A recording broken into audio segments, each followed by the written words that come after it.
시래기 다들 좋아하시나요? 저는 된장국 중에 시래기를 넣은 시래기 된장국이 제일 맛있더라고요. 겨울철에 자주 먹는 음식 재료인 시래기는 예로부터 한국인의 밥상에 올라온 식재료라 매우 친숙하죠.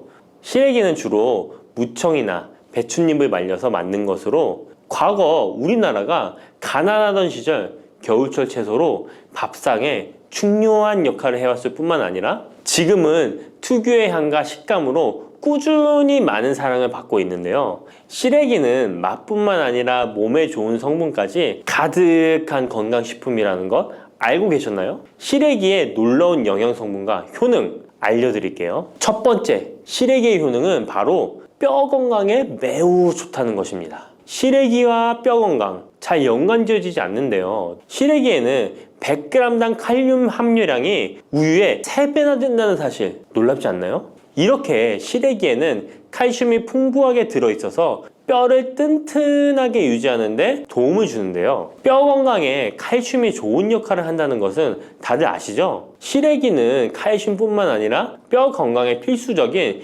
비타민 D와 비타민 K도 함유되어 있어요. 비타민 D는 뼈의 칼슘 합성을 도와주고 비타민 K는 뼈의 형성과 유지에 중요한 역할을 해주는데요. 비타민 K는 오스테오칼신이라는 단백질의 생성을 촉진하여 뼈의 형성을 돕고 뼈의 분해를 억제하여 뼈 손실을 예방하는 효과가 있는 거죠. 그래서 시래기를 꾸준히 섭취하면 칼슘과 함께 다양한 미네랄들이 뼈에 좋은 영향을 미쳐 건강한 뼈를 유지하는 데 효과적입니다. 시래기를 잘 익혀서 먹으면 더 흡수율도 좋아지는데요. 이는 뼈 건강에 아주 중요한 부분이라고 할 수 있습니다. 특히 중년과 노년층에서는 뼈 밀도가 낮아져 골다공증이나 골절 위험이 높아지기 때문에 칼슘을 충분히 섭취하는 것이 중요합니다. 두 번째, 시래기는 장 건강에 좋은 영향을 미칩니다. 시래기는 식이섬유가 매우 풍부한 식품인 거 다들 아시죠? 시래기는 무청을 말린 것인데요. 그늘에 말리기만 했을 뿐인데 식이섬유가 무청의 4배 정도 된다는 사실 참 신기하죠? 시래기에 함유된 식이섬유는 장 내에서 물과 함께 팽창하여 변을 부드럽게 만들어주어 장 운동을 원활하게 도와주는데요. 이러한 작용은 장의 연동 운동을 촉진시키고 변비 예방에도 장 건강을 유지하는 데 효과적입니다. 또한 시래기는 장내 유익한 세균에게 영양을 공급하는 역할도 하는데요. 장내 유익한 세균은 시래기의 식이섬유를 먹고 번식하며 또 장에 좋은 유익균들이 자랄 수 있는 환경을 만들어주고 이는 장내 세균의 다양성과 균형을 유지하는 데 도움을 줍니다. 유익균들이 장 건강에 중요한 역할을 하기에 시래기를 섭취함으로써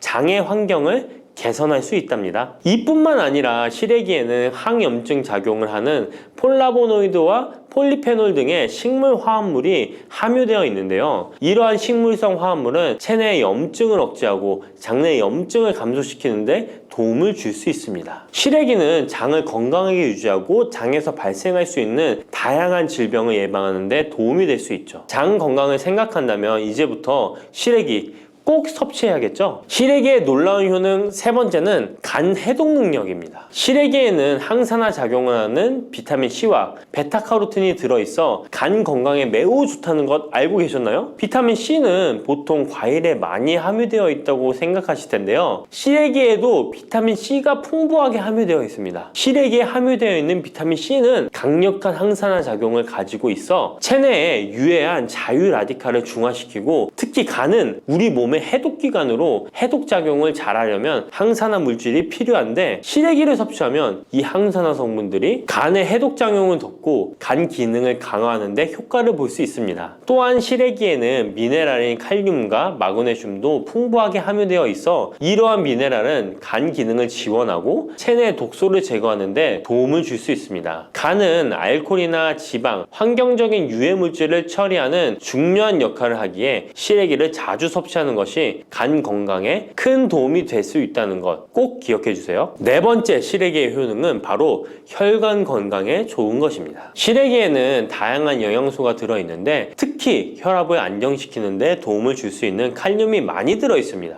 칼륨은 나트륨을 체외로 배출시키는 역할을 하여 혈압을 조절하는 데 도움을 주고, 또한 시래기에는 비타민 K도 포함되어 있는데요. 비타민 K는 혈액 응고를 조절하고 혈관을 건강하게 유지하는 데 중요한 역할을 합니다. 고혈압은 혈관 건강에 해로운 영향을 미칠 수 있으므로 칼륨이 풍부한 시래기를 섭취하면 혈압을 조절하여 혈관 건강을 유지할 수 있습니다. 국립농업과학원에서 시래기를 가지고 연구를 진행했는데요. 시래기를 5주 동안 꾸준하게 섭취한 실험쥐군들의 혈압이 일반 대조군 쥐들에 비해 혈압이 23% 유의미하게 감소했다는 결과입니다. 특히 혈압을 걱정하시는 노년분들은 시래기를 꾸준히 섭취하면 혈관 건강을 지키고 고혈압이나 동맥경화 같은 질병을 예방하는데 도움을 줄 수 있겠죠? 몸에 좋은 시래기, 이것 까먹으면 찰떡궁합인 거 아시나요?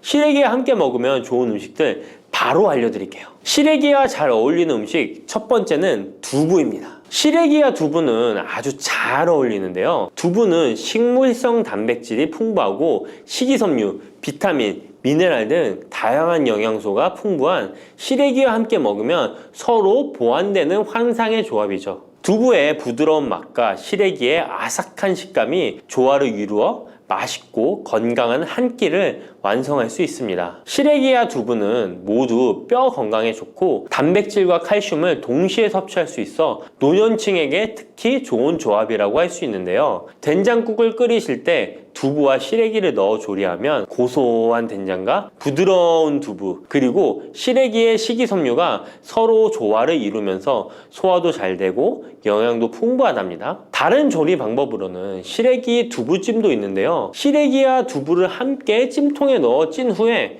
간장, 다진 마늘과 파, 참기름 등의 양념을 넣어 시래기에 잘 묻힌 뒤 양념된 시래기를 쪄둔 두부에 돌돌 말아주는 건데요. 이렇게 요리해 드시면 부드럽고 고소한 맛이 일품이랍니다. 두 번째, 시래기와 어울리는 환상의 궁합 음식은 바로 버섯입니다. 버섯은 저칼로리이면서도 식이섬유, 미네랄이 풍부한데요. 또한 항산화 물질도 많아 면역력 강화에 매우 좋고 다이어트와 건강에 좋은 음식이죠. 버섯에는 비타민 D가 풍부해 뼈 건강에 좋고 항암 효과도 있다고 알려져 있고, 버섯 또한 칼륨이 함유되어 있어 혈압을 조절하는 데 도움을 줍니다. 시래기와 버섯을 함께 조리하면 서로의 영양이 보완되고 잘 결합되어 더욱 건강한 요리를 만들 수 있습니다. 시래기와 버섯을 함께 넣고 찌개나 국을 만들면 시래기의 깊은 맛과 버섯의 향긋하고 고소한 맛이 어우러져 맛도 좋고 영양도 가득한 한 끼가 되죠. 제가 추천하는 요리법은 시래기와 버섯을 밥에 함께 밥을 짓는 것인데요. 이렇게 밥을 짓게 되면 조리도 간편하면서 고소한 맛과 식감이 어우러진 시래기 버섯밥이 완성된답니다. 꼭 한번 드셔보세요. 세 번째, 시래기와 된장은 궁합이 잘 맞습니다. 많은 분들이 시래기 하면 된장국이 먼저 떠오르죠. 시래기 된장국은 많은 분들이 좋아하는 국이죠. 된장국에 들어가는 된장은 콩을 발효시켜 만든 전통적인 한국 발효식품으로 장 건강에 매우 좋은 음식인 거 다 아실 거예요. 된장은 유산균이 풍부하여 장에 좋은 영향을 미치고 풍부한 단백질과 다양한 아미노산을 함유하고 있는데요. 시래기와 함께 먹으면 장 건강을 더욱 향상시킬 수 있습니다. 시래기는 부드럽고 고소한 맛을 가지고 있어 된장과 함께 조리하면 된장의 구수한 맛과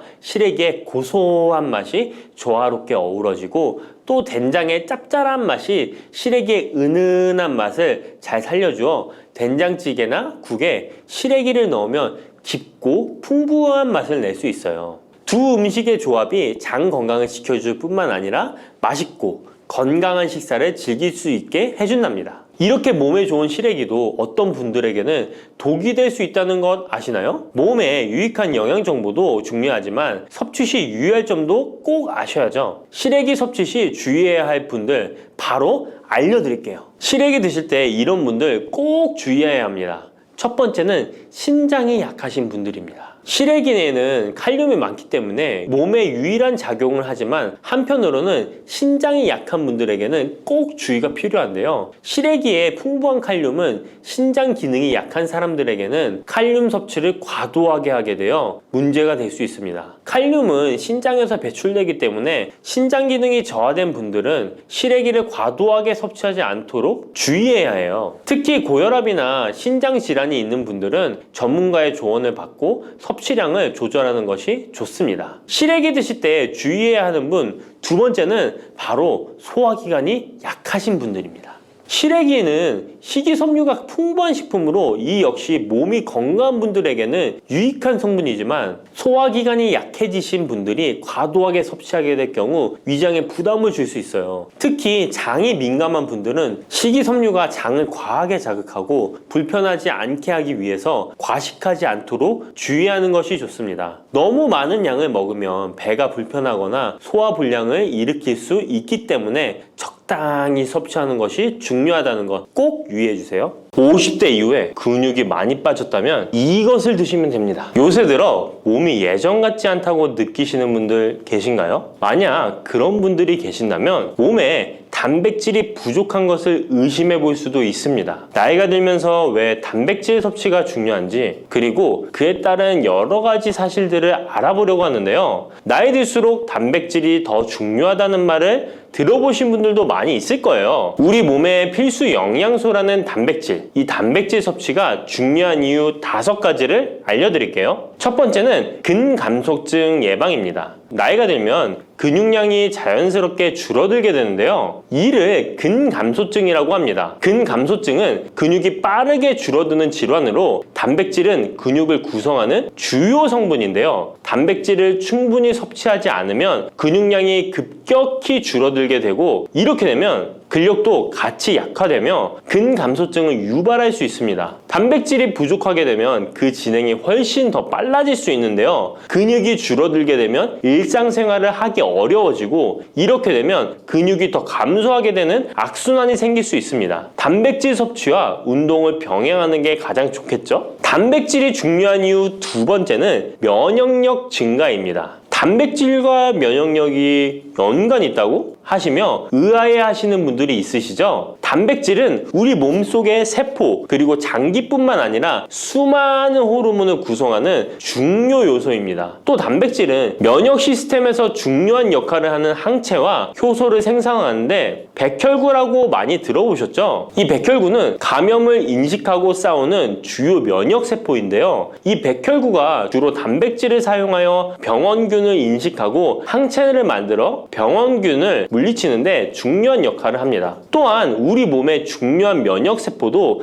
감염에 대응할 때 단백질을 사용하여 신호를 보내고 병원균을 파괴하는 작용을 합니다. 나이가 들면서 면역 시스템이 약해지기 쉬운데 그럴수록 단백질을 충분히 섭취하면 면역력을 높일 수 있습니다. 단백질 섭취가 중요한 이유 3번째는 심혈관계 질환 예방입니다. 단백질은 심혈관 건강에도 영향을 주는데요. 특히 식물성 단백질이 도움을 줍니다. 예를 들자면 콩류와 견과류 등은 나쁜 콜레스테롤인 LDL의 수치를 낮추고 심혈관계 질환의 위험을 줄이는데 도움이 됩니다. 특히 노년층에서 단백질 섭취는 고혈압, 동맥경화증, 심장병 등을 예방하는데 중요한 역할을 합니다. 4번째는 피부의 탄력 저하를 예방합니다. 피부의 주 성분 중 하나인 콜라겐은 단백질로 이루어져 있는데요. 나이가 들면 콜라겐이 자연스럽게 감소하게 되는데 이로 인해 피부 탄력이 떨어지고 주름이 생깁니다. 이때 단백질을 충분히 섭취하면 피부 건강에도 좋은 영향을 주는데요. 단백질 공급은 피부 재생을 촉진시켜 피부 건강을 유지하는 데 도움을 줍니다. 5번째는 골다공증 예방입니다. 나이 드신 여성분들은 특히 더 주목해주세요. 질병관리청의 보도자료에 따르면 대한민국 50세 이상의 골다공증 유병률은 22.5%로 약 5명 중 1명은 골다공증이 있는데요. 골다공증은 조용한 뼈 도둑이라고 불릴 정도로 초기 증상이 뚜렷하게 보이지 않지만 골다공증이 한 번 생기면 이로 인한 고관절, 척추, 손목 등의 골절이 생기기 쉽고 이로 인해 합병증 위험 또한 증가하는데요. 이 골다공증을 예방하는 데 중요한 요소가 바로 단백질입니다. 단백질은 뼈를 구성하는 중요한 요소 중 하나인데요. 뼈의 건강을 유지하는 데 필요한 칼슘과 함께 단백질은 뼈의 구조를 안정화시키고 골밀도를 높여서 골다공증을 예방하는 데 중요한 역할을 합니다. 한마디로 노년층에서 우리가 흔히 알고 있는 칼슘과 비타민 D와 함께 단백질 섭취를 증가시키면 뼈가 약해지는 것을 방지할 수 있습니다. 이렇게 중요한 우리 몸속의 단백질이 혹시 부족하게 된다면 무슨 일이 일어날까요? 단백질이 부족하면 여러 가지 신체 기능에 문제가 생기는데요. 첫 번째는 인지 기능 저하와 치매입니다. 단백질 부족이 치매를 유발한다니 놀라셨나요? 연구에 따르면 단백질이 뇌 건강을 유지하는 데 아주 중요한 역할을 합니다. 특히 기억력에 많은 영향을 주는데요. 단백질은 뇌에서 신경 전달 물질을 만들고 뇌세포의 구조를 유지하는 데 도움을 줍니다. 특히 학습과 기억력에 영향을 주는 시냅스에서 발생하는 신경 전달 물질의 방출과 수용체 활성화는 대부분 단백질에 의해 조절되는데, 예를 들어 NMDA 수용체와 AMPA 수용체는 기억 형성에 중요한 역할을 하며 이것들은 모두 단백질로 구성되어 있습니다. 그래서 충분한 단백질을 공급받지 못하면 뇌 기능이 떨어지고 치매나 인지 기능 저하의 위험이 점점 커질 수 있는 가능성이 있다는 것이에요. 이러한 단백질 섭취가 우리 몸에 얼마나 중요한 영향을 끼치는지 다시 한번 아셨죠? 또 단백질이 부족하면 탈모도 일어날 수 있다는 거 아시나요? 혹시 머리카락이 점점 얇아지고 있는 거나 빠지고 있는 것 같다고 느끼시나요? 탈모도 단백질 부족과 관련이 있습니다. 우리 머리카락도 단백질인 케라틴으로 주로 이루어져 있기 때문에 단백질이 부족하면 머리카락이 자연스레 약해지고 그 증상이 점점 심해지면 탈모가 올 수 있습니다. 우리가 광고로 많이 접하는 탈모 영양제 같은 경우도 맥주 효모 성분과 머리카락을 이루고 있는 아미노산 단백질로 구성이 되어 있는 것을 보면 쉽게 이해가 가실 거예요. 그러니 건강한 모발을 생각한다면 단백질을 잊지 말고 섭취해야겠죠? 그런데 말입니다. 왜 노년층이 단백질을 더 많이 섭취해야 하는 걸까요? 젊은 사람들보다 더 중요한 이유가 있을까요? 그 이유는 노년층은 근육이 자연스럽게 감소하고 신진대사도 느려져서 기초대사량이 감소하기 때문에 체지방률이 증가할 수 있고 단백질의 체내 합성 능력 또한 떨어지게 되는데요. 그러면 근육량이 줄어들게 되고 그만큼 신체 활동도 힘들어지면서 일상생활에서 어려움을 겪을 수 있는 것입니다. 그래서 노년층일수록 단백질을 충분히 섭취해서 근육을 유지하는 게 매우 중요하답니다. 그런데 노년층은 소화 기능이 떨어지기 때문에 사실 고기나 생선 같은 동물성 단백질을 섭취하는 게 불편할 수 있고, 또 나이가 드시면서 식사량이 감소하거나 식사 준비의 번거로움도 매끼 단백질을 챙겨 먹는데 어려움을 주는 게 사실입니다. 그래서 혼자 지내시는 분들은 더욱더 단백질 섭취가 어렵기도 합니다. 또한 어떤 분들은 체중 증가를 걱정해서 단백질이 고칼로리라고 생각해서 드시기를 꺼려 하기도 하고요. 그렇다고 해서 섭취하기 어렵다고 단백질의 섭취를 멀리해서는 절대 안 됩니다. 우리 몸에 이렇게 필수적인 단백질을 충분히 섭취하기 좋은 음식에는 무엇이 있을까요? 단백질을 섭취하기 좋은 추천 음식 4가지 바로 소개해 드릴게요. 첫 번째 식품은 계란입니다. 사실 단백질 하면 가장 먼저 떠오르는 식품이 계란인데요. 계란 2알만 드셔도 하루에 필요한 단백질의 20%를 섭취할 수 있다는 거 아셨나요? 특히 계란의 단백질은 완전 단백질로 분류되는데요. 이는 우리 몸이 제대로 기능하는 데 필요한 필수 아미노산을 포함한다는 것을 뜻해요. 계란은 단백질뿐만 아니라 비타민 A, D, E도 함유하고 있어 건강에 매우 좋은데요. 계란은 자연적으로 비타민 D를 함유하고 있는 드문 식품 중 하나입니다. 또한 계란 노른자에는 칼슘, 구리, 요오드, 철분, 망간, 인, 셀레늄, 아연도 풍부하게 함유하고 있어서 계란을 먹으면 많은 영양소를 쉽게 섭취할 수 있는 거죠. 두 번째 식품은 생선입니다. 등푸른 생선 좋다는 이야기는 누구나 한 번쯤 들어보셨을 텐데요. 사실 등푸른 생선뿐만 아니라 다른 생선도 저지방, 고단백 식품으로 다른 고단백 식품인 육류에 비해 지방 함량이 낮고 필요 영양소는 그대로 제공해 줍니다. 생선에는 단백질과 함께 오메가3 지방산도 풍부하게 함유되어 있어 심혈관 건강에 좋죠. 특히 연어, 고등어, 참치 같은 생선은 단백질뿐만 아니라 항염증 효과도 있습니다. 그리고 대구 같은 백색 생선은 지방 함량이 매우 적고 단백질은 상대적으로 많아서 체중 걱정이신 분들이나 다이어트를 하는 사람들에게 더욱 좋은 생선입니다. 등푸른 생선도 지방 함량은 높지만 이 지방이 건강에 유익한 오메가3 지방산이기 때문에 건강에 도움이 되는데요. 생선의 단백질은 다른 육류나 콩류보다 소화가 편하고 생선의 살은 비교적 부드러운 섬유질을 가지고 있어서 소화가 빠르고 몸에서 쉽게 흡수됩니다. 세 번째는 유단백 식품인 우유나 요거트 같은 유제품입니다. 특히 노년층에서는 유제품을 섭취하면 칼슘도 함께 챙길 수 있어서 골다공증 예방에도 도움이 되는데요. 유제품에 포함된 단백질은 고품질 단백질입니다. 고품질 단백질은 신체가 효율적으로 사용하고 필요한 아미노산을 모두 공급하는 단백질을 말하는데요. 유제품에 포함된 주요 단백질은 카제인과 웨이로 두 가지 모두 필수 아미노산을 풍부하게 포함하고 있습니다. 웨이 단백질은 소화가 쉽기 때문에 운동 직후 우유를 섭취하시면 근육에 아미노산을 빠르게 공급할 수 있고 카제인은 천천히 흡수되어 장시간 동안 일정한 수준의 아미노산을 제공해 근육 손실을 방지하는 데 도움을 줍니다. 하지만 우유를 먹으면 속이 불편하신 분들도 계시죠? 많은 사람들이 유제품을 섭취할 때 소화 불편을 겪을 수 있는데 특히 락토스 불내증, 즉 유당 불내증이 있는 경우입니다. 그러나 요즘에는 이런 분들을 위한 락토스를 제거한 락토프리 우유나 치즈, 요구르트 등은 락토스가 거의 없거나 적은 제품들이 많이 나와 있는데요. 락토스 불내증이 있는 사람도 이런 유제품은 문제없이 섭취할 수 있습니다. 소화가 어려우신 분들은 참고하셔야겠죠? 네 번째는 콩류입니다. 콩류 또한 식물성 단백질로 유명하죠. 콩류는 식물성 단백질을 제공하는 대표적인 식품인데요. 두부나 두유 같은 식품으로도 쉽게 섭취할 수 있고요. 콩류와 같은 식물성 단백질은 고기나 유제품과 같은 동물성 단백질에 비해 지방 함량이 낮고 콜레스테롤이 없는 특징을 가지고 있습니다. 특히 콩, 렌틸콩, 병아리콩, 검정콩 등 다양한 종류의 콩류는 필수 아미노산을 풍부하게 포함하고 있어 신체가 필요로 하는 단백질을 고루 제공하는데요. 특히 고기나 생선 같은 동물성 단백질이 소화가 어려우신 분들에게는 두부나 비지찌개 같은 소화가 잘 되면서도 단백질도 섭취할 수 있는 콩류가 좋은 단백질 식품입니다. 이렇게 몸에 필수적인 단백질, 음식만으로 충분히 섭취되면 좋겠지만 그게 어려운 경우도 있을 텐데요. 이때 단백질 보충제도 좋은 선택이 될 수 있습니다. 운동 후에 빠르게 단백질을 보충하고 싶을 때나 식사를 통해 충분한 단백질을 섭취하기 어려운 경우 보충제가 유용한데요. 마트에서 쉽게 찾을 수 있는 단백질 파우더나 고단백 프로틴바를 이용하면 간편하게 단백질을 보충할 수 있습니다. 하지만 이렇게 간편하게 섭취할 수 있는 제품들 몸에 좋다고 많이 섭취하면 좋을까요? 과량 섭취할 때도 큰 문제가 될 수 있습니다. 한 번에 과도한 단백질은 신장에 부담을 줄 수 있고 또 체내에서 불필요하게 지방으로 축적될 수 있습니다. 단백질의 하루 권장 섭취량은 성인 기준 몸무게 1kg당 약 1g인데요. 하루 권장 섭취량을 꼭 지키는 게 중요하죠. 한마디로 보충제는 식사로 부족한 부분을 보충하는 역할만 하도록 하고 식사로 골고루 단백질을 섭취하는 게 가장 이상적입니다. 마지막으로 단백질 섭취 시 간단한 팁을 알려드리겠습니다. 매 끼니마다 조금씩 단백질을 나눠서 섭취하는 게 단백질 흡수에는 효과적인 거 아셨나요? 단백질은 탄수화물과 지방과 다르게 잉여 단백질이 몸에 저장되지 않는데요. 그 때문에 한 번에 과량으로 섭취하면 소화가 어려워지거나 신장에 부담만 줄 수 있고 단백질은 필요 이상의 단백질은 배출되기 때문에 번거롭더라도 매일 조금씩 몇 끼마다 꾸준히 섭취하는 게 중요합니다. 고기 좋아하시는 분, 채소를 더 선호하시는 분, 이제는 다 같은 단백질이라고 생각하지 마시고 동물성 단백질과 식물성 단백질을 골고루 섭취해야 하는데 동물성 단백질은 식물성 단백질에는 부족한 아미노산이 풍부하고 식물성 단백질은 동물성 단백질에 비해 지방이 적고 섬유질도 같이 섭취할 수 있습니다. 우리가 평상시에 먹는 한식은 사실 단백질 섭취에 아주 좋은데요. 있는데요. 식탁에 단백질이 풍부한 계란, 생선, 두부, 콩들을 반찬으로 두어 개만 먹어도 쉽게 몇 끼마다 몸에 필요한 단백질을 섭취할 수 있습니다. 이제부터 잊지 마시고 단백질이 풍부한 반찬 꼭 드셔주세요. 고소한 호두 좋아하시는 분 많으시죠? 호두는 그 자체로도 훌륭한 간식이지만 저는 특히 커피와 먹는 것을 좋아하는데요. 이렇게 맛도 좋고 건강에 이롭다고도 잘 알려진 호두, 혹시 그냥 막연하게 몸에 좋다고만 알고 있지는 않으신가요? 호두는 견과류의 일종으로 기원전 7,000년 전 고대부터 인류가 친숙하게 섭취해온 식품인데요. 인류가 이렇게 오래전부터 호두를 섭취해왔다니 놀라신 분 계신가요? 이렇게 호두는 아주 옛날부터 인류에게 많은 영양소를 제공해 주었는데요. 호두에는 단백질, 비타민, 미네랄 등 여러 가지 영양소가 풍부하게 들어있다는데 이렇게 풍부한 영양소가 함유된 호두가 주는 몸에 이로운 점 바로 소개해 드릴게요. 첫 번째 호두의 놀라운 효과는 바로 노화 방지입니다. 호두에는 폴리페놀과 비타민 E 같은 강력한 항산화 물질이 풍부하게 들어있다는 사실 알고 계셨나요? 호두에는 폴리페놀과 비타민 E 같은 항산화 물질이 다량 함유되어 있는데요. 항산화 물질은 체내 유해산소를 제거하고 세포 손상을 방지하는 역할을 해주는데 노화 방지와 관련이 깊은 성분으로 피부 건강을 유지하고 노화 과정을 늦추는 데 도움이 되죠. 또한 항산화 물질은 면역력 향상에도 도움을 주어 감기나 질병에 대한 저항력을 키워주는데요. 자유라디칼은 우리 몸의 세포를 손상시켜 노화와 관련된 여러 질병을 일으킬 수 있는데 호두에 함유된 항산화 물질은 자유라디칼로부터 세포를 보호하여 세포 노화를 늦추는데 중요한 역할을 해준답니다. 또한 호두의 풍부한 오메가3 지방산은 피부 건강에 많은 도움이 되는데요. 오메가3는 피부 탄력을 유지하고 피부에 수분을 보충해 주는데 꼭 필요한 성분이죠. 특히 피부가 노화되면서 생길 수 있는 주름과 피부 처짐을 예방하는데 매우 도움이 된답니다. 두 번째 호두의 놀라운 효능은 바로 뇌 건강 유지입니다. 호두의 외형이 뇌를 닮아 예로부터 뇌에 좋다고 잘 알려져 있는데요. 외형만 닮았다고 뇌에 좋다는 것이 아닌 것 알고 계시죠? 호두에는 오메가3 지방산이 풍부하게 들어있습니다. 오메가3는 주로 생선에서 많이 발견되는 성분으로 알려져 있지만 호두에도 그만큼 많은 양이 들어있죠. 해외 알츠하이머 저널에서는 호두가 산화 스트레스와 염증을 줄여주므로 알츠하이머 발병과 진행을 늦추거나 위험을 줄여준다는 연구 결과를 발표했는데요. 호두에는 오메가3 지방산인 알파-리놀렌산이 풍부하고 이 성분은 뇌세포를 보호하고 인지 기능을 향상시키는데 중요한 역할을 해주며 뇌의 기능을 활성화시켜 치매와 같은 뇌질환을 예방하는데 도움을 줄 수 있다는 것이죠. 뇌 기능이 저하되지 않도록 돕는 호두는 노화로 인한 인지 저하를 늦추는데 중요한 역할을 합니다. 또한 호두는 비타민 E 또한 풍부하여 뇌의 노화 방지에 도움을 줍니다. 비타민 E는 강력한 항산화 작용을 통해 뇌세포를 보호하고 기억력과 인지 기능을 개선하는 데 도움을 주며 산화 스트레스로부터 뇌를 지켜줍니다. 이는 알츠하이머와 같은 치매를 예방하는 데 중요한 역할을 한다는 사실, 뇌 건강을 위해서는 이제부터 호두를 꼭 드셔야겠죠? 세 번째 호두의 효능은 바로 뼈 건강에 도움을 주는 것입니다. 호두가 뼈에 좋다는 사실 알고 계셨나요? 좋은 영양소가 많이 들어있다는 것은 알아도 뼈에 좋다는 건 생소하신 분들이 있으실 텐데요. 호두가 뼈 건강에 미치는 좋은 작용들 바로 알려드릴게요. 호두는 칼슘뿐만 아니라 다른 중요한 성분들도 함유하고 있어서 뼈를 튼튼하게 만드는데 아주 효과적인 식품입니다. 호두는 칼슘과 마그네슘이 균형 있게 들어있는데요. 칼슘은 뼈를 구성하는 중요한 성분이지만 마그네슘 역시 뼈 건강에 필수적인 역할을 합니다. 마그네슘은 칼슘의 흡수를 돕고 뼈의 밀도를 유지하는데 중요한 역할을 하죠. 이 두 성분이 적절히 균형을 이루면 뼈의 강도를 높이고 골다공증과 같은 질환을 예방할 수 있는데요. 또한 호두에 들어있는 오메가3 지방산은 뼈 건강에 직접적인 영향을 미치는 중요한 성분입니다. 연구에 따르면 오메가3 지방산은 뼈의 형성을 촉진하고 뼈의 밀도를 높이는 데 도움을 줄 수 있다고 하는데요. 이뿐만 아니라 오메가3는 염증을 줄여주는 효과가 있어서 관절염과 같은 염증성 질환에 걸리기 쉬운 사람들에게도 유익한 영향을 줄 수 있습니다. 호두의 놀라운 효능 네 번째는 바로 암 예방 효과입니다. 호두는 항산화 작용과 항염증 작용 덕분에 암 예방에도 효과적이라고 알려져 있는데요. 놀라우신가요? 2022년 국제학술지에 실린 연구 자료를 보면 호두나 아마씨에 함유되어 있는 알파-리놀레산을 꾸준히 섭취하면 그렇지 않은 사람들과 비교해서 심혈관 질환 위험률이 10% 감소되고 관상동맥 심장질환 위험률은 20%나 줄어들었다고 합니다. 그뿐만 아니라 호두에는 폴리페놀과 엘라그산이 풍부하게 들어있는데요. 특히 엘라그산은 항암 성분으로 유명한데 엘라그산은 체내에서 엘라그산 대사물질로 변한대요. 암세포의 성장을 억제하는 데 도움을 주고 폴리페놀은 암세포의 확산을 막아주는 역할을 해줍니다. 호두는 이뿐만 아니라 오메가3 지방산을 많이 함유하고 있는데요. 오메가3 지방산은 염증을 줄이는 효과가 있습니다. 암은 염증성 질환과 관련이 깊은데요. 호두가 가진 염증 완화 효과는 암 치료에 있어서 중요한 보조 역할을 해줄 수 있다는 것 아시나요? 호두에 포함된 비타민 E와 셀레늄 등의 성분은 면역력을 증진시키는 데 도움을 주는데요. 암 환자에게는 면역력이 중요한데 호두는 면역 시스템을 강화시켜서 우리 몸에 방어막을 형성시키는데 큰 역할을 할 수 있죠. 호두의 효능 정말 놀랍죠? 이렇게 몸에도 좋고 맛도 좋은 호두, 이것들과 먹으면 효과가 배가 된다는데요. 호두와 궁합이 좋은 식품들 바로 알려드릴 테니 주목해주세요. 첫 번째는 요거트입니다. 요즘 들어 그릭 요거트나 프로바이오틱스 같은 단어들 자주 접해보셨죠? 요거트에는 단백질, 칼슘, 프로바이오틱스 등의 영양소가 풍부하게 함유되어 있는데요. 호두에는 건강한 지방, 단백질, 식이섬유, 비타민, 미네랄 등이 풍부합니다. 이 두 가지를 함께 섭취하면 영양소 조합을 통해 다양한 영양소를 한 번에 섭취할 수 있는데요. 요거트에 함유된 프로바이오틱스는 장내 유익한 세균을 증식시키고 장 건강을 촉진하는 데 도움이 됩니다. 또한 호두의 지방은 프로바이오틱스의 효능을 더욱 향상시켜 장 건강에 도움을 주고 호두에 함유되어 있는 오메가3 지방산과 같은 건강한 지방산을 요거트와 함께 섭취하면 호두의 지방이 소화 흡수를 도와 영양소의 흡수를 향상시킬 수 있다는 것 꼭 잊지 말아주세요. 그리고 영양뿐만 아니라 호두의 고소하고 크리미한 식감과 요거트의 부드럽고 상큼한 맛은 잘 어울리는데요. 함께 섭취하면 맛과 식감의 조화를 즐길 수 있습니다. 그러니 이제부터 요거트를 드실 때는 호두와 함께 드시는 것 추천해 드릴게요. 두 번째, 호두와 환상의 궁합 음식은 바로 바나나입니다. 바나나는 호두와 함께 섭취하면 영양소의 균형을 맞출 수 있다는 사실 알고 계신가요? 바나나는 탄수화물과 천연당과 풍부한 식이섬유를 함유하고 있다는 것 잘 알려져 있는데요. 뿐만 아니라 바나나의 당은 호두 대비 신체에 더 빠른 에너지를 공급해줍니다. 호두에는 건강한 지방과 단백질이 풍부하게 함유되어 있다는 것 이제 잘 아시죠? 이 성분들은 신체의 에너지를 지속적으로 유지하는데 도움을 주는데요. 그래서 바나나와 호두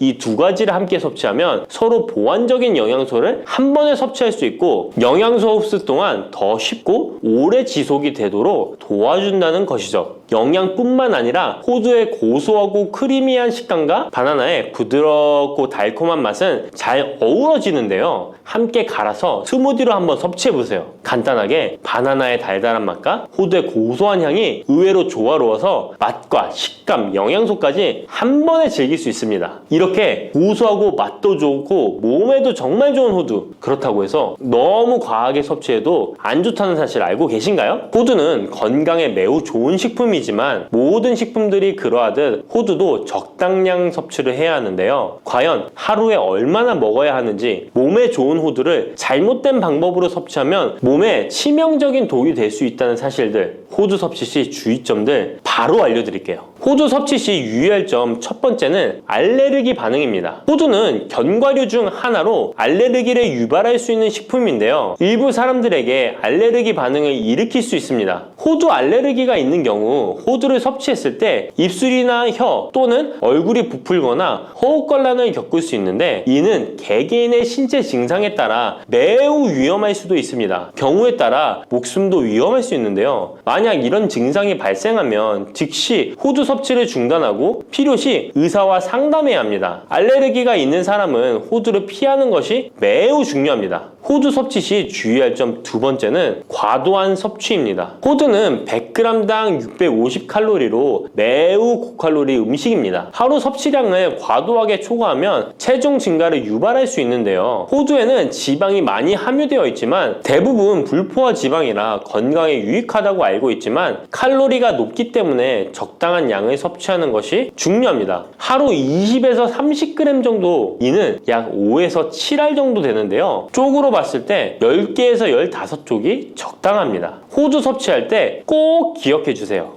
호두 섭취 시 유의할 점 세 번째는 변질이 일어난 호두 섭취입니다. 호두와 같은 견과류는 지방이 많아서 산패가 쉽게 일어날 수 있는데요. 특히 호두에 포함된 불포화 지방산은 산화되기 쉬운데 산화가 진행되면 지방의 구조가 변형됩니다. 산화된 지방은 체내에서 염증을 일으키고 혈관에 손상을 줄 수 있다는 무서운 사실 알고 계신가요? 이뿐만 아니라 산화된 지방은 심혈관 질환까지 유발할 위험이 있습니다. 또한 호두가 산패되면 아크릴아마이드라는 유해 물질이 생성될 수 있는데요. 이 물질은 발암성 물질로 알려져 있으며 이렇게 산패된 호두를 장기적으로 섭취 시 암 위험을 증가시킬 수 있습니다. 그럼 산패되어 변질이 일어난 호두는 어떻게 알 수 있을까요? 산패된 호두를 구분하는 방법 쉽게 바로 알려드릴게요. 먼저 색상을 보는 것입니다. 신선한 호두는 갈색 또는 황금빛을 띠는데 산패된 호두는 색이 어둡게 변하고 부패한 느낌이 들 수 있습니다. 또 산패된 호두는 비린내나 신냄새가 날 수 있으나 신선한 호두는 자연스러운 고소한 향이 납니다. 또한 맛이 다른데요. 신선한 호두는 고소한 맛인 반면 산패된 호두는 맛이 매우 씁쓸하거나 오래된 기름향이 나고 썩은 것 같이 매우 불쾌한 맛이 난답니다. 이러한 호두를 골랐다면 산패되지 않게 보관하는 방법도 중요한데요. 호두는 잘못 보관하면 쉽게 산패되기 때문에 주의가 필요합니다. 호두는 원래의 껍질을 유지하는 것이 좋은데요. 껍질을 벗기지 않고 보관하면 외부에서의 영향을 줄일 수 있어서 오래 신선하게 유지됩니다. 하지만 호두를 먹을 때마다 까야 되는 번거로움 때문에 이미 까진 호두를 많이 구입하잖아요. 이런 호두는 공기와 빛에 노출되면 산패가 촉진되기 때문에 공기와의 접촉을 최소화하는 것이 중요한데요. 그래서 밀봉할 수 있는 용기에 담아서 보관하거나 진공 밀봉팩을 사용하는 것이 좋습니다. 호두는 온도와 습도에 민감해서 서늘한 냉장고에 보관하는 것이 가장 좋습니다. 이미 껍질을 벗긴 호두는 쉽게 산패할 수 있으니까 냉장 보관이 필수적이라는 것 잊지 마세요. 혈관을 깨끗하게 하고 당뇨를 예방하려면 땅콩을 이렇게 드셔야 합니다. 여러분, 땅콩 좋아하시는 분 있으신가요? 저는 땅콩과 건어물을 안주로 참 좋아하는데요. 이런 맛있는 땅콩이 건강에 좋은 효능들이 많다는 것 혹시 아시나요? 심심풀이 땅콩이라는 말이 있을 정도로 땅콩은 우리에게 매우 친숙한 음식인데요. 하지만 땅콩의 그 놀라운 효능을 제대로 아는 분은 많이 없을 거예요. 땅콩이 얼마나 우리 몸에 좋은 영향을 미치는지, 그리고 어떻게 섭취하면 더 좋은 효과를 볼 수 있는지 땅콩에 대해서 자세히 알아보겠습니다. 어렸을 적에 키가 작은 친구를 땅콩 같다고 놀리지 않으셨나요? 작은 땅콩 한 알에는 단백질, 지방, 탄수화물, 식이섬유는 물론 비타민 E, B군, 칼륨, 마그네슘, 철분, 폴리페놀, 폴라보노이드, 레스베라트롤 등 여러 가지 몸에 좋은 영양소가 매우 풍부하게 들어있는데요. 이렇게 영양이 풍부하고 맛도 고소한 땅콩의 놀라운 효능 7가지 바로 소개해 드릴게요. 땅콩의 놀라운 효능 첫 번째는 심혈관 질환 개선입니다. 미국 심장학회에서 땅콩을 추천 음식으로 소개한 것 알고 계신가요? 땅콩의 크기는 작지만 땅콩 안에 들어있는 영양소는 결코 작지 않습니다. 땅콩은 불포화 지방산을 많이 함유하고 있고 특히 땅콩에 함유된 모노불포화 지방산과 다불포화 지방산은 나쁜 콜레스테롤인 LDL 수치를 낮추고 좋은 콜레스테롤인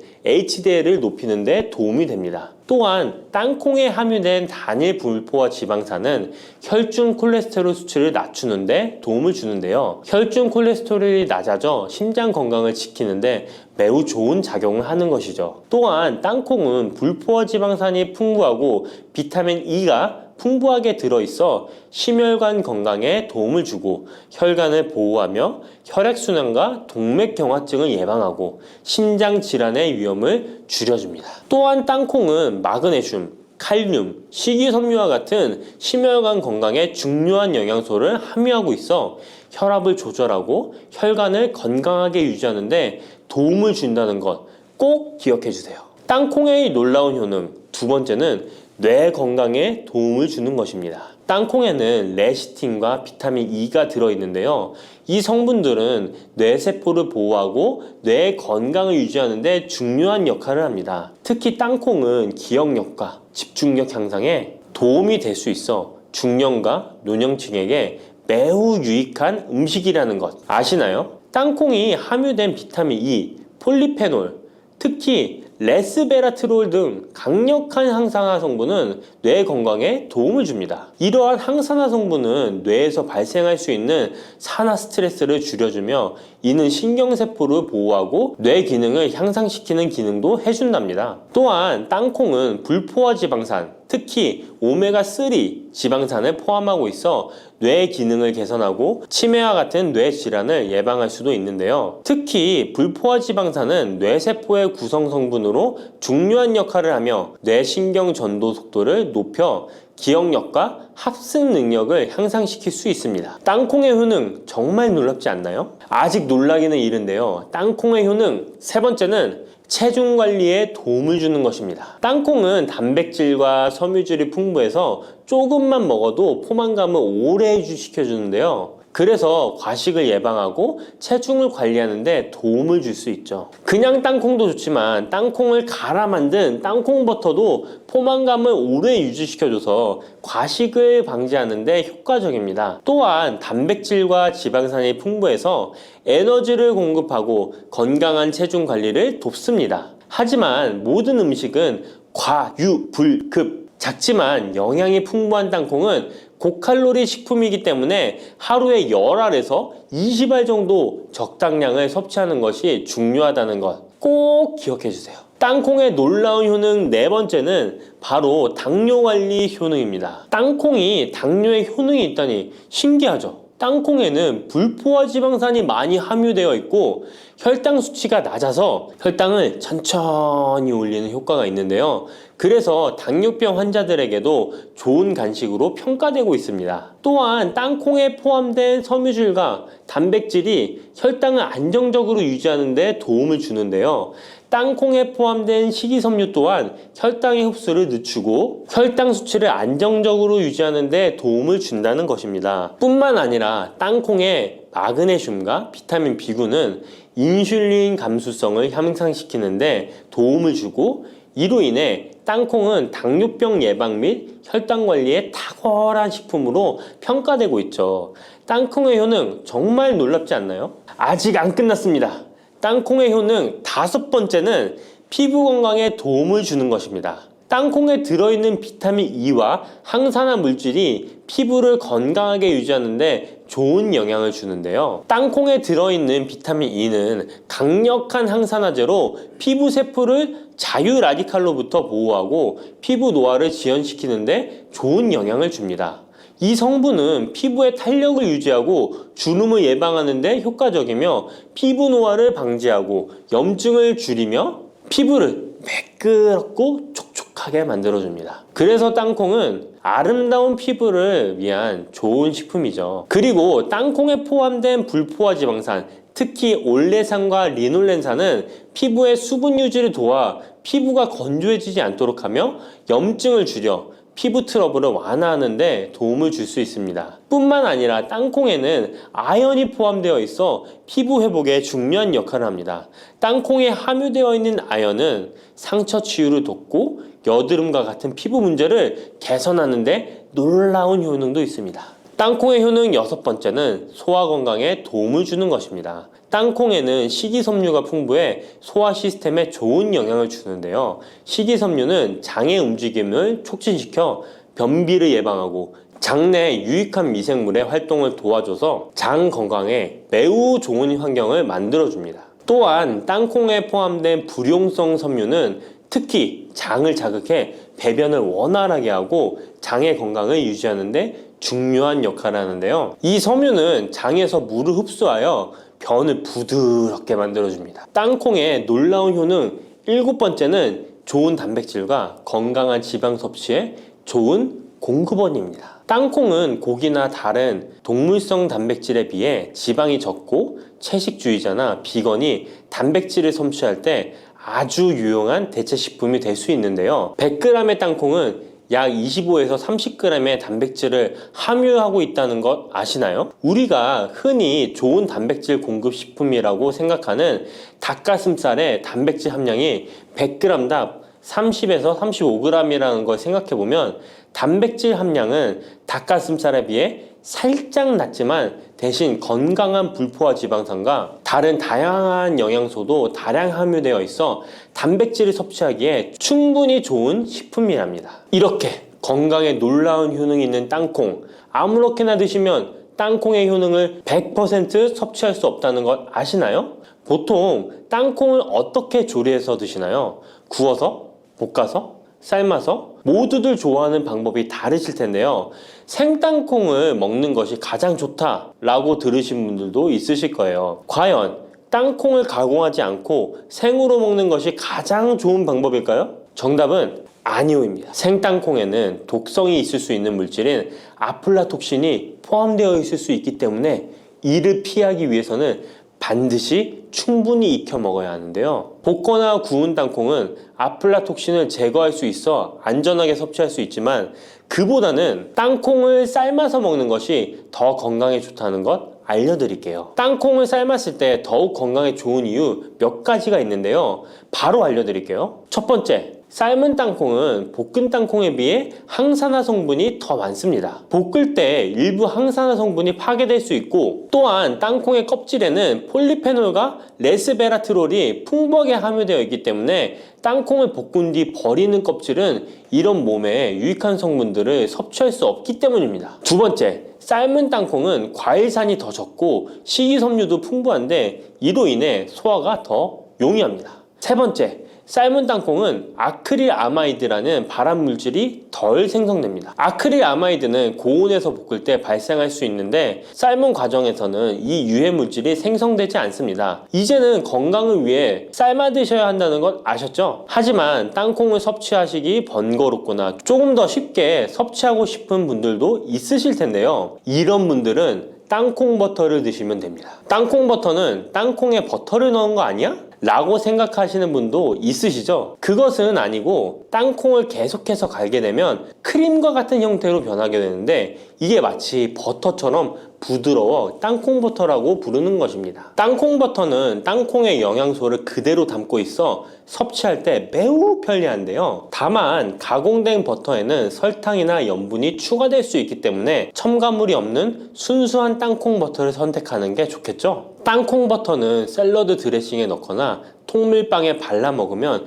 더욱 맛있고 건강하게 섭취할 수 있습니다. 맛도 좋고 건강에도 좋은 땅콩, 이렇게 좋은 땅콩도 섭취하실 때 몇 가지 주의할 점이 있다는 것 알고 계신가요? 땅콩을 섭취할 때 주의할 점들 알려드릴게요. 땅콩 섭취 시 유의할 점 첫 번째는 알레르기입니다. 땅콩 알레르기 있는 분은 절대 땅콩을 드시면 안 되는데요. 땅콩은 알레르기를 일으킬 수 있는 대표적인 식품이기 때문에 본인이 알레르기가 있는 걸 인지하시는 분이라면 절대 피하셔야 합니다. 땅콩 알레르기는 가벼우면 목, 혀의 가려움이나 발진 등이 일어날 수 있는데요. 만약 알레르기 증상의 정도가 심하다면 호흡곤란, 혈압저하, 아나필락시스 등 매우 심각한 반응을 일으킬 수 있으므로 알레르기 반응이 있다면 즉시 땅콩 섭취를 중단하시고 의사와 상담받는 것이 필요합니다. 또한 땅콩이 들어간 음식이 아니어도 전에 같은 조리기구를 사용해서 만든 요리도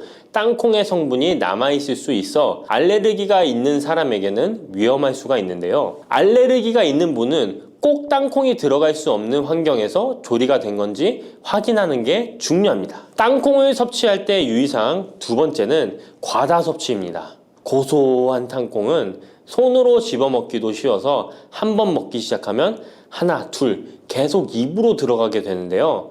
하지만 이렇게 계속 먹다간 아무도 모르는 사이에 체중이 증가할 수 있습니다. 땅콩은 고칼로리 식품이기 때문인데요. 하루 권장 섭취량은 약 10알에서 20알 정도 넘기지 않도록 주의하시고 적당량을 섭취하는 것이 중요합니다. 세 번째, 땅콩 섭취 시 주의할 점은 염분과 설탕이 추가된 가공식품을 피하는 것입니다. 땅콩이 몸에 좋다고 해서 시중에 판매되는 땅콩 버터나 땅콩 과자까지 좋은 것은 아닌데요. 땅콩의 겉면 위에 염분이나 설탕이 많이 포함된 제품들이 있습니다. 이러한 제품을 자주 섭취하면 혈압 상승이나 당뇨 유발 등의 문제가 발생할 수 있으므로 첨가물이 적은 제품을 선택하는 것이 좋습니다. 또한 땅콩 버터를 섭취할 때도 뒤에 성분표를 꼭 확인하셔야 하는데요. 맛으로 먹는 거라면 상관없지만 건강을 위해서 땅콩 버터를 섭취하시는 것이라면 100% 땅콩으로만 만들어진 제품인지 살펴보시고 구매해야 합니다. 땅콩 섭취 시 유의할 점 네 번째는 보관이 잘 된 땅콩을 섭취해야 하는 것입니다. 땅콩이 건조된 식품이라고 생각해서 실온에 대충 보관해 놓진 않으셨나요? 땅콩은 고지방 식품으로 지방산이 많이 포함되어 있기 때문에 산패가 될 수 있는데요.